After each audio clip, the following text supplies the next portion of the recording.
Ito pa lang si Senador Amy, mga kababayan. Nako, mayroon palang pangarap. Gusto rin palang maging SP, mga kababayan, or maging Senate President kapalit po nitong si Senator Tito Soto, mga ka-GPnatics. Kaya lang, may problema. 'Di ba? Ang problema, mga kababayan, ayaw ba nila kay Amy? Unang-una, wala si Bato. 'Di ba? Tapos si Bongo at itong si Robin Padilla ay hindi daw sumama kay Amy. So, ibig sabihin, hindi nila gusto kay Amy. Ganun ba yun? At saka, paano sila mabubuo, mga kababayan?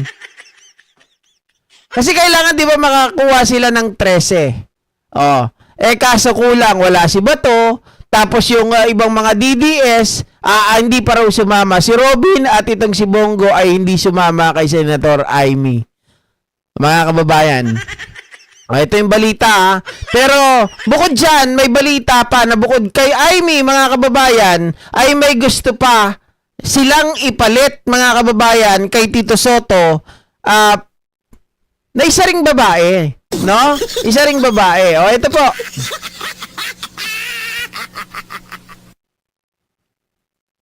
So, ayon dito kay Jesus Palsis, si Attorney Jesus Palsis, mga kababayan, may pa-blind item sa Senado. A recent online post by political blogger and lawyer Jesus Palsis has fueled a speculation about the leadership dynamics in the Philippine Senate. In his post, Palsis claimed that a female senator wants to be a Senate president, but Bato is in hiding.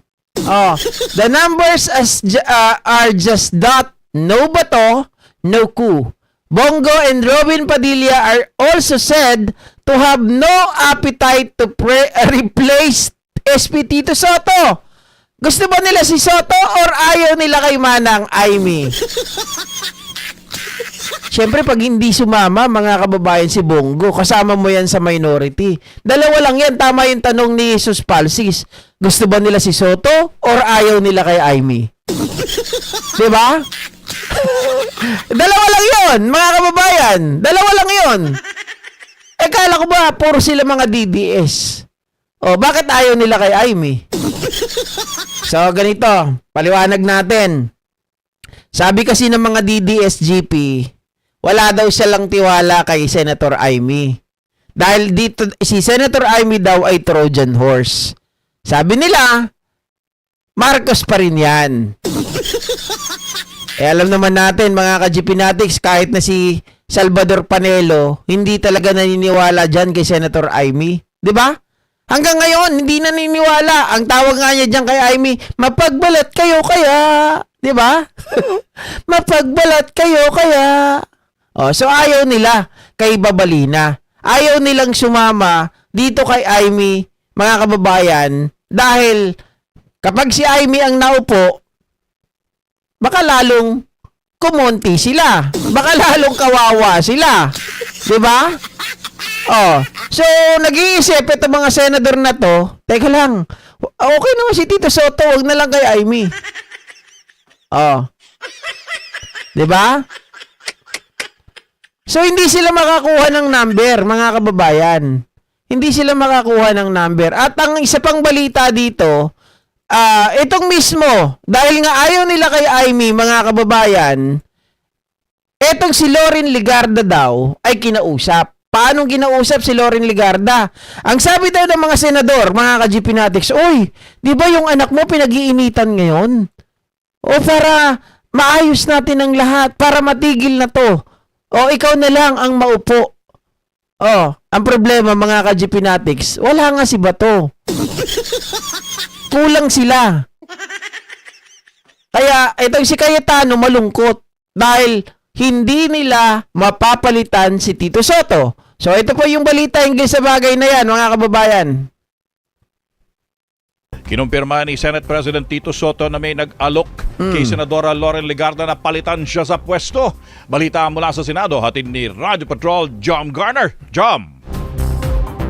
Tony, ayon kay Senate President Vicente Soto III, kinumbinse na minorya ng Senado si Senador Loren Legarda na patalisikin siya ng leader ng mataas na kapulungan. Sa ambush interview bago ang plenary session ngayon, sinabi ng leader ng Senado na may Sige, Sir Tony. Legarda mula sa Minorya pero hindi niya pinangalanan ito. Siniguro naman aniya sa kanyang Legarda na buo pa rin ang suporta niya sa kanyang liderato at nananatiling solid ang mayorya. Nitong weekend, kumalat ang social media post na magkakaroon ng pagpapalit ng liderato ng Senado na pamumunuan ng isang babaeng senador na kauna-unahan kung sakali. Una nang sinabi ni Senate Minority Leader Alan Peter Cayetano na hindi pa mangyayari ngayon ang pagpapalit ng liderato ng Senado dahil wala pang sapat na bilang ang minorya para patalsikin sa pwesto si Soto. Ibig sabihin, mga ka-GPnatics, totoo yung ugong-ugong na pinaplano talaga nila na palitan si Tito Soto. Okay? It's just that wala nga talaga si Bato, mga kababayan. Kasi si Bato yung magiging 13. Tandaan po natin, mga kababayan, kailangan ay 13 sa majority ang makuha nila. Pero pag ito ay 12 lang, wala. Mga kababayan, dahil ano lang yun half lang yun 'Di ba? 12-12. Eh di parehas silang majority, parehas na minority, parang ganoon. Hindi naman kasi pwedeng mga kababayan kung 12-12, ipatas yun Kailangan at least ano ba tawag dito? Talagang 13 yung ano nila, yung pinakabilang para maging mayorya. Mga kababayan, 13-11, ganun. 'Di ba? Ang problema dito, si Bato nagtatago. Paano yun makakaboto? Sabi pa dito, mga kababayan, sinubukan daw talaga, 'di ba? Sinubukan umano nila Alan Peter Cayetano at Amy na kumbinsihin. Ito, doon sa balita, hindi pinangalanan na ang nangungumbinsi ay itong si Alan Peter Cayetano at si Amy. Kasi nga, ang unang choice, mga kababayan, si Amy, yung nagpipresenta na gusto niya na maging Senate President. Ang problema, mga kababayan, ayaw sa kanya ng mga kasama niya sa minority. Ayaw sa kanya. Ayaw ni Bongo, ayaw ni Robin, wala si Bato. So, malabo. Sabi siguro ni Cayetano, teka lang, ayaw nila sa'yo, Senador Amy. Kay Senadora Loren Legarda lang tayo.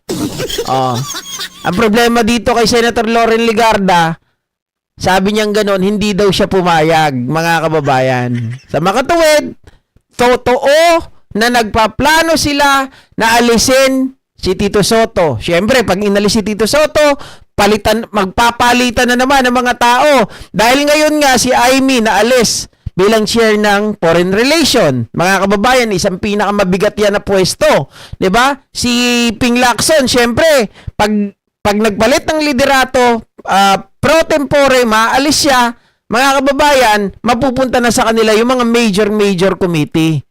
'Di ba? So, sa madaling salita, iyak na naman yung mga DDS. Sabi pa naman ng mga DDS nung nakaraang linggo, ay nako, Lunes na, magpapalitan na. Bago na ang Senate President. Sabi ni Alan Peter Cayetano, not now. Not now. Umaasa pa, mga kababayan. Aasa ka pa. Tingnan nyo mga ka-GPnatics, ang susunod na balita dito ay may kinalaman dito sa balita na to. Bakit kanyo? Naghahanap sila ng mga kakampi, tama? Naghahanap sila ng mga kakampi. Naghahanap sila ng bilang para magpalit ng liderato sa Senado. Kasi nga, bakit nila ginagawa to ngayon, mga ka-GPnatics?